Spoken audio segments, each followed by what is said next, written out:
ఆడ జన్మలో ఉన్న అద్దాన్ని వెతికాను, అమ్మానే పిలుపుకై అల్లాడిపోయాను. చిన్న నోట తొలిసారి అమ్మాని పలికితే ఆడ జన్మను నేను గెలిచానుకున్నాను.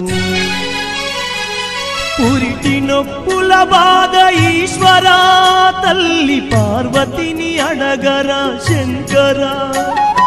పురిటి నొప్పుల బాధ ఈశ్వరా, తల్లి పార్వతిని అడగరా శంకరా.